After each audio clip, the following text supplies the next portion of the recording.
zakat. Regulasinya adalah yang pertama tetap undang-undang 23. Kemudian yang kedua adalah PP 14 2014.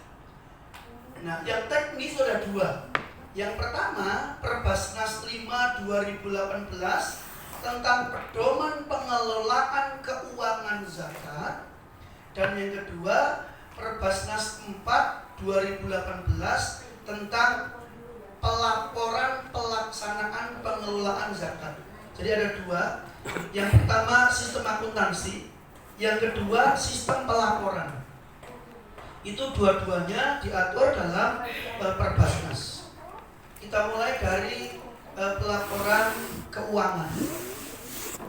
Di Basnas itu kami atau kita itu punya sistem yang namanya SIMBA, Sistem Informasi Manajemen Basnas. Sistem ini itu dikembangkan oleh bagian IT Basnas RI, yang mana sistem ini terintegrasi dari pusat Basnas RI sampai dengan Basnas kabupaten kota. Nah, tahun ini itu sudah ada SIMBA yang terbaru, namanya SIMBA Next Generation. Jadi dengan itu data-data yang diinput maupun dihasilkan itu lebih detail, sehingga nanti pada kesimpulan di belakang itu SIMBA ini ketika dicetak hasilnya itu sudah bisa dipakai sebagai bahan pemeriksaan kantor akuntan publik. Jadi ini kelebihan dari SIMBA. Meskipun secara harian kita melakukan pencatatan keuangan baku, tetapi ketika keuangan baku itu ditransfer ke SIMBA, nanti hasil dari SIMBA ini ketika dicetak, outputnya itu adalah sesuatu yang bisa diserahkan kepada KAP untuk diperiksa. Dan itu sesuai dengan PSAK, kita akan bahas di belakang. Yang kedua, kita punya RKAT. Kalau bahasanya pemerintah, kalau zaman dulu nggak tahu zaman sekarang, itu DIPA. Zaman sekarang namanya apa? Masih DIPA ya. Jadi acuan kegiatan dan anggaran kegiatan Basnas masing-masing tingkatan. Tetapi RKAT ini lebih detail, nanti kita akan jelasin di belakang, karena di dalamnya terdapat IKK. Jadi ada angka-angka yang harus dimasukkan untuk melihat seberapa jauh keberhasilan pengelolaan zakat. Lanjut. Tadi SIMBA itu adalah sistem pelaporan keuangan, dikembangkan oleh IT Basnas RI, terintegrasi, mencakup banyak data, mustahik, muzaki, munfik, data pengumpulan, penyaluran, dan lain sebagainya. Ini fiturnya. Hasil daripada laporan SIMBA adalah 1. Laporan kinerja, 2. Laporan pengelolaan zakat, 3. Laporan keuangan. Kita mulai dari laporan kinerja. Laporan kinerja ini adalah laporan yang merupakan realisasi dari RKAT, rencana kerja anggaran tahunan. Itu realisasinya dimasukkan ke dalam input SIMBA. Kita punya RKAT. RKAT itu menjadi acuan dari seperti DIPA-nya. Hanya DIPA-nya nggak dikasih uang dari pemerintah. Uangnya kita yang cari, kita yang tasarufkan gitu. Jadi tahun ini mau dapat berapa? Mau dipakai untuk apa saja, dengan aturan-aturan syariat yang dimasukkan ke dalam peraturan hukum positif, masuklah angka-angka itu ke dalam RKAT. Nah, di sanalah kemudian Basnas masing-masing tingkatan yang sudah menyusun RKAT yang disetujui itu bekerja berdasarkan RKAT tersebut. Jadi kalau Basnasnya nggak kerja, ya RKAT-nya nggak Misalnya, Basnas Provinsi sekarang mencanangkan 6,1 miliar.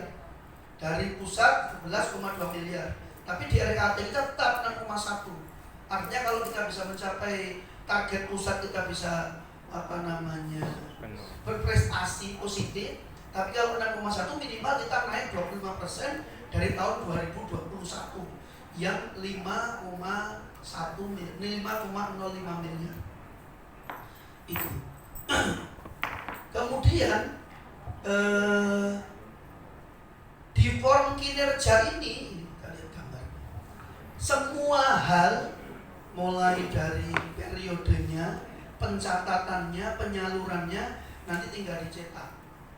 Sudah kedapatan laporan kinerjanya.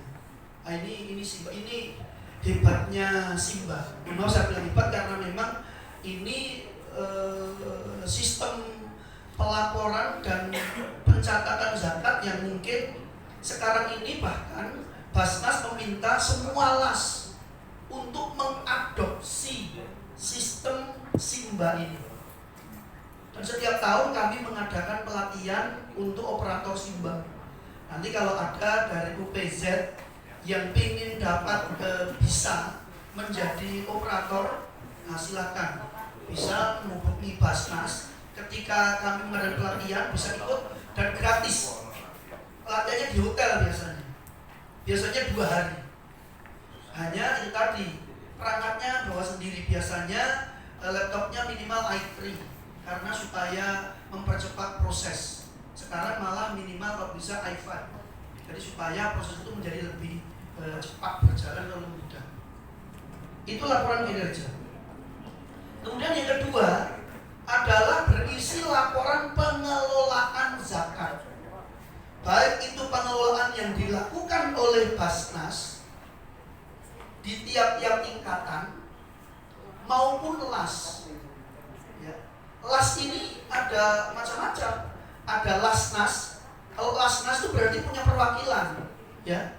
Perwakilannya di provinsi atau salah satu kota di provinsi. Jadi ini aturan. Jadi Bapak Ibu, kalau ada teman-teman yang punya teman las, diingatkan bahwa Lasnas itu hanya boleh membuka perwakilan, satu perwakilan di tiap provinsi. Satu perwakilan saja. Jadi misalnya Lasnas misalnya dompet duafa. Sekarang sudah ada di Jayapura, sudah baru saja kami berikan izin untuk perwakilan. Kalau sudah membuka di Jayapura, dia sudah nggak perlu lagi buka di kabupaten, di Kerong, di Nabire, ya. Kecuali nanti kalau akhir tahun sudah jadi di di Mekarkan, ada Papua Selatan, Papua mana, Tengah, Barat Daya, Selatan, nah itu berarti baru boleh. Jadi Lasnas hanya boleh membuka satu perwakilan di tiap provinsi. Tapi sesungguhnya ini tidak masalah karena model zaman sekarang itu kerjanya kan kerja IT. Cukup kantornya di Jayapura, dia bisa bergerilya kemana saja melalui sistem, gitu kan? Jadi dengan sistem dia bisa mencari muzaki maupun mustahik di tempat lain, sebenarnya begitu. Tetapi secara formalitas Lasnas itu hanya boleh membuka satu perwakilan di tiap provinsi. Kalau sudah ada di kota provinsi, berarti tidak boleh di tempat lain. Kalau ada di kota lain di provinsi itu, berarti tidak boleh buka di.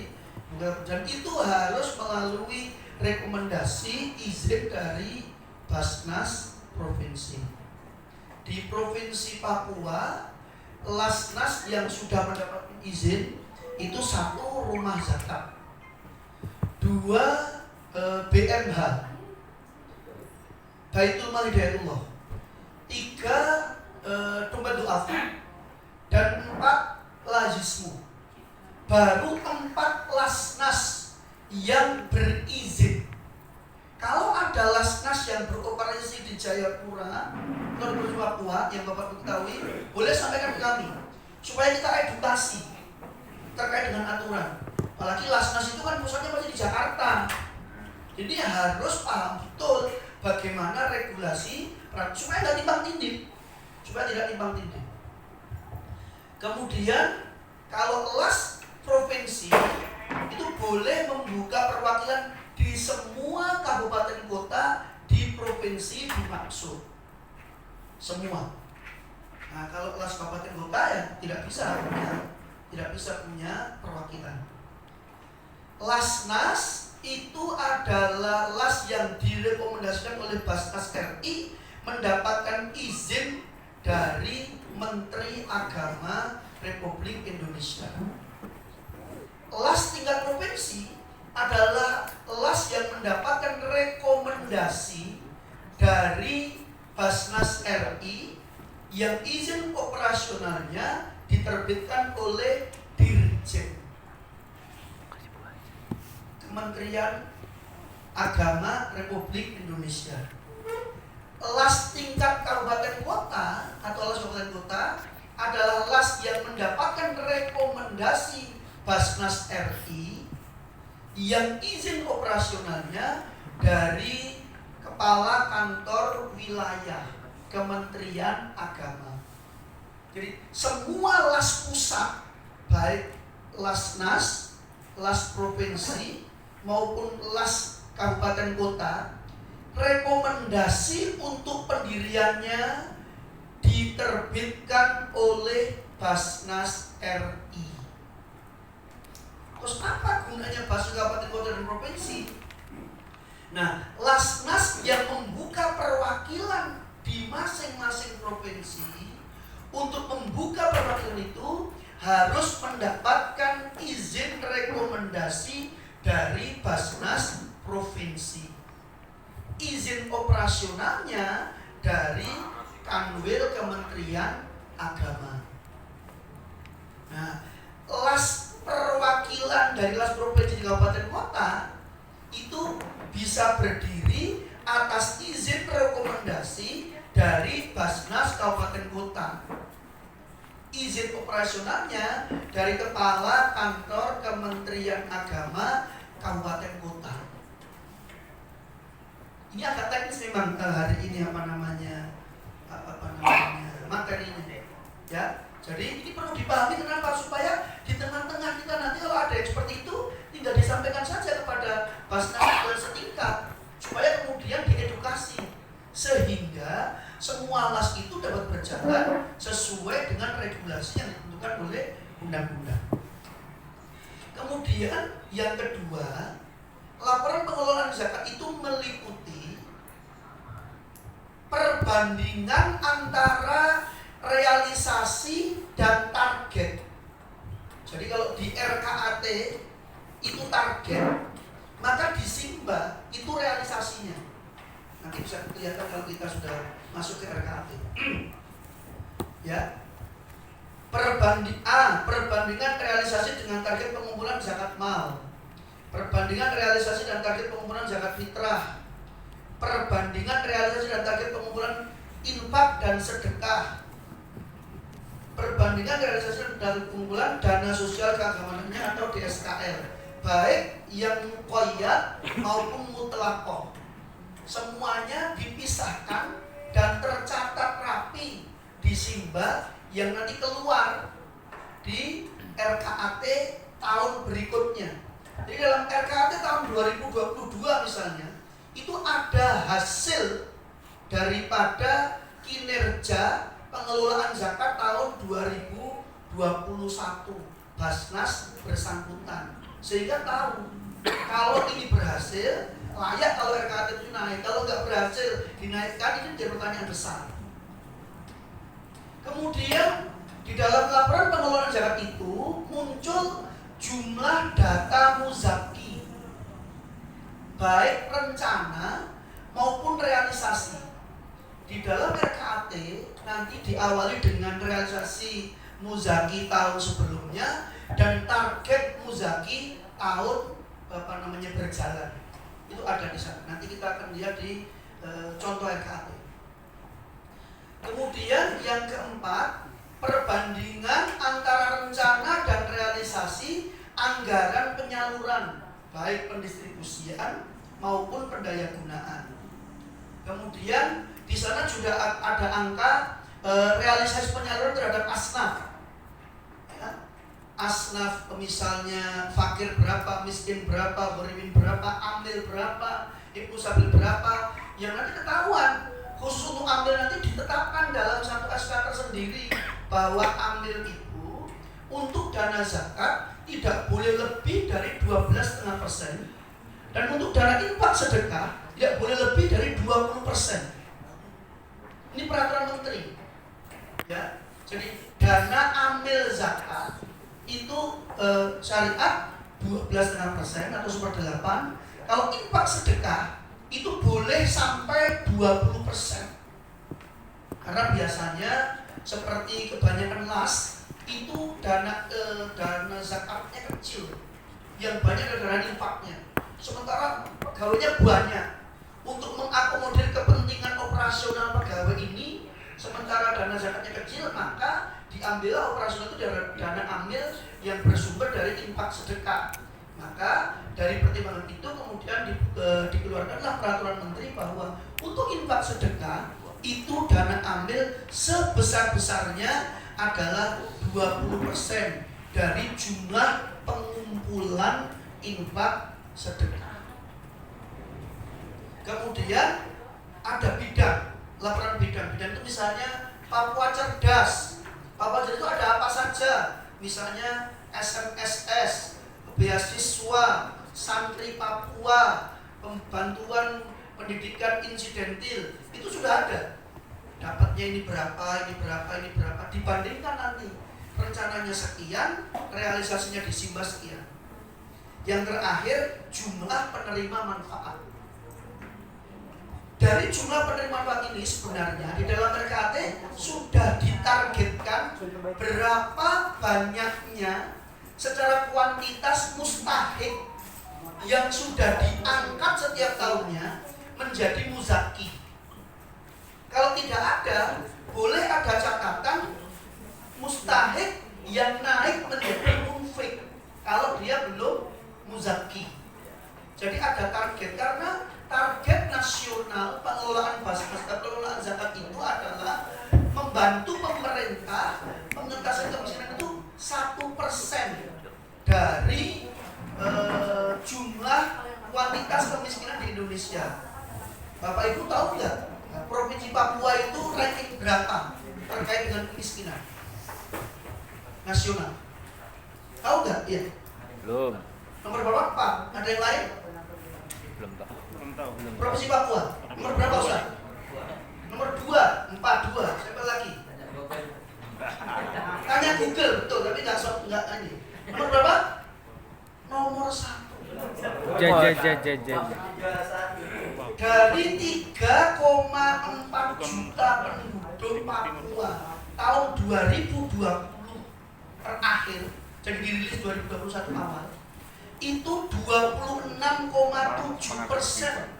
26,7% penduduk Papua itu kategorinya miskin. Standar kategori miskin BPS, Bapak Ibu sekalian, ini ngeri sekali, yaitu kurang lebih 802.000 per bulan per kapita. Jadi hanya 11.000 per hari. Kalau di Papua 14.000, maaf, 14.000. Orang dengan penghasilan di atas 14.000 per kapita itu sudah dianggap tidak miskin. Ini beratnya Basnas. Kami dapat protes banyak dari mustahik. Saya masih miskin. Tapi ketika kita asesmen penghasilannya sudah di atas 1 juta. Ini sudah masuk ke dalam kategori tidak miskin. Kategori miskin. Padahal gaji 3,5 juta itu. Bayangkan 26,7% itu adalah miskin. Dari miskinnya pemerintah sama Papua betul ya, Google sudah di-search ya. Barat sama kamu. Sudah ya, ada yang search aja. Insya Allah betul itu karena datanya seperti itu. Nomor 1 Pak, se-Indonesia. Jadi tugas kita semua, saya dan Bapak Ibu sekalian, bagaimana kemudian zakat itu mampu menaikkan derajat. Maka tagline kami Basnas Provinsi Papua menjadi lembaga utama menyejahterakan umat di Provinsi Papua. Itu tagline kami. Itu kita dorong dalam pikiran kita semua pegawai pasar provinsi. Ayo bekerja dalam rangka itu. Baik, kita lanjutkan. Ini modelnya. Ini saya kira nggak perlu, nanti kalau pelatihan SIMBA nanti akan tahu. Tinggal masukkan input data, dapat ini diklik, ini nggak kelihatan ya. Yang di lingkaran merah itu adalah kalau diklik keluarlah laporan pengelolaan zakat nasional.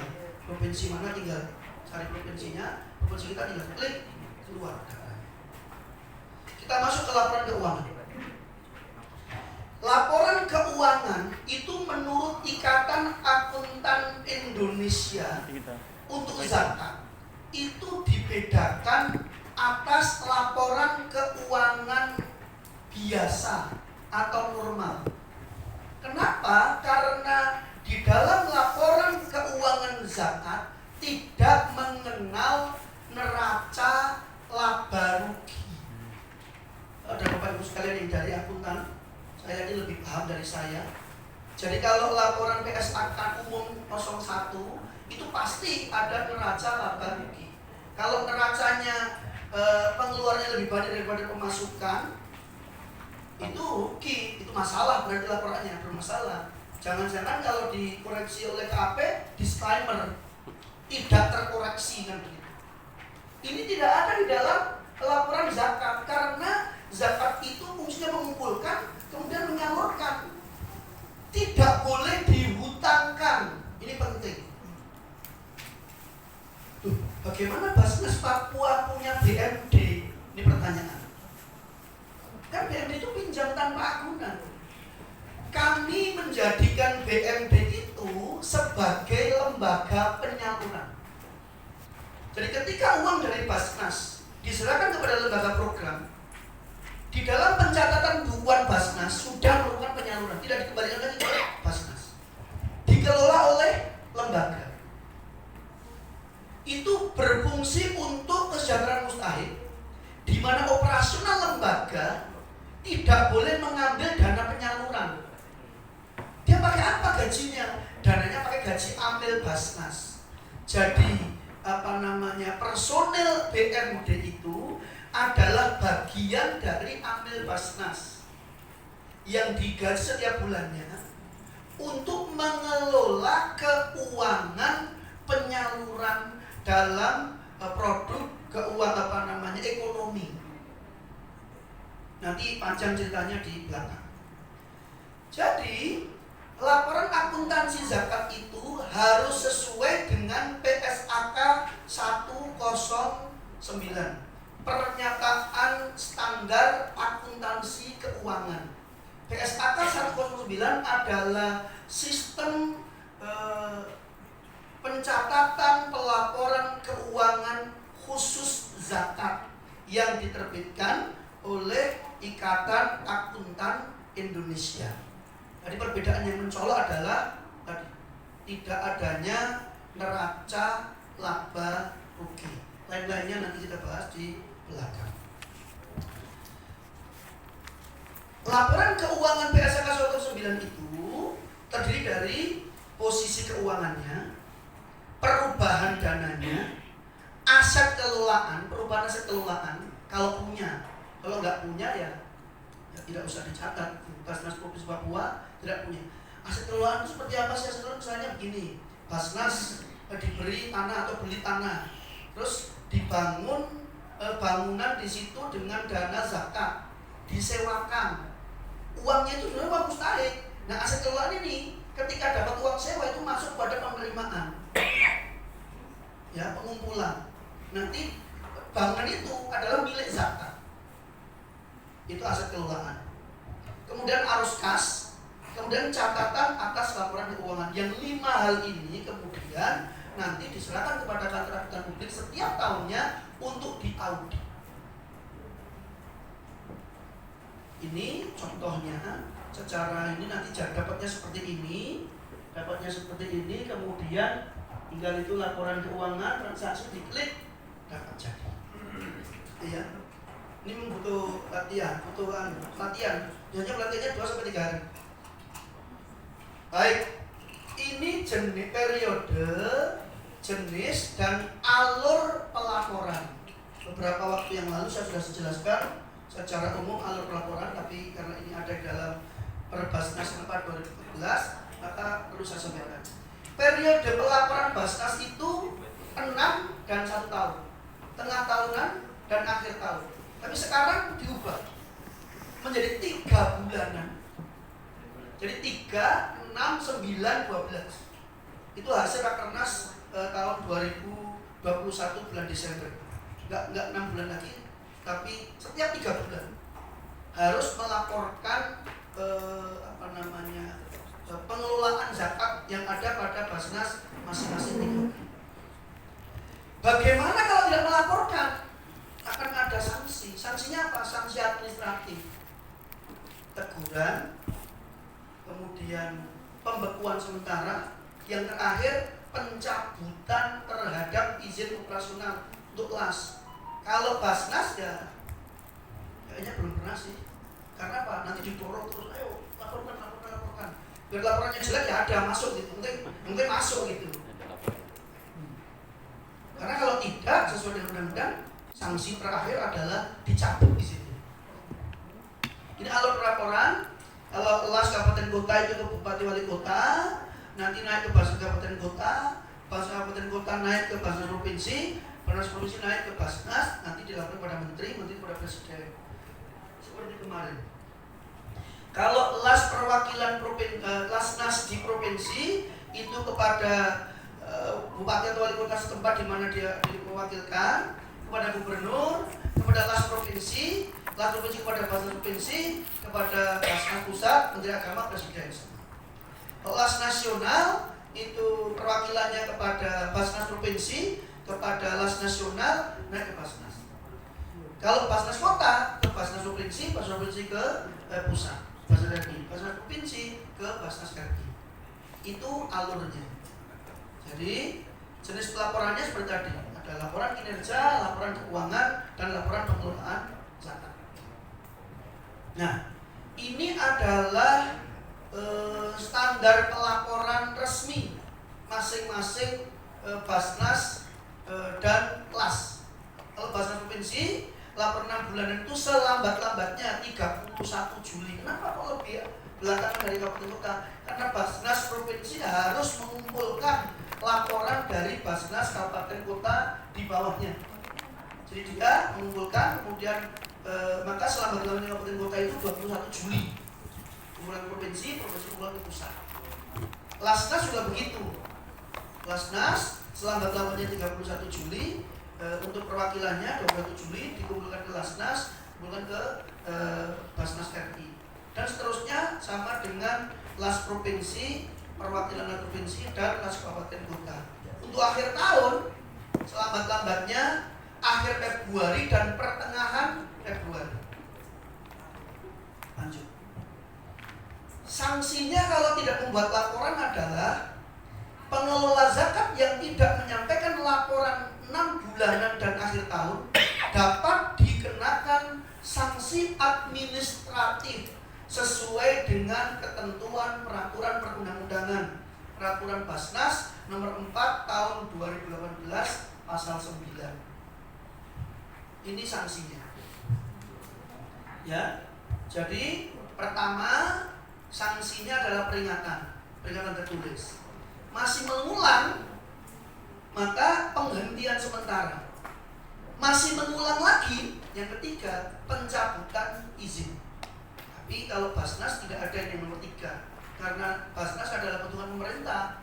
Kalau sampai pencabutan izin mempermalukan. Yang ada adalah penggantian pimpinan secara paksa. Dan ini terjadi di provinsi lain di luar Papua. Ada di provinsi Kalimantan itu penggantian secara paksa karena selain tidak memberikan laporan juga penyalahgunaan terhadap dana zakat. Ini adalah contoh pengelolaan simbah, inputnya, contohnya misalnya nanti kalau ada yang mau, sebenarnya kalau sudah pakai simbah itu nggak perlu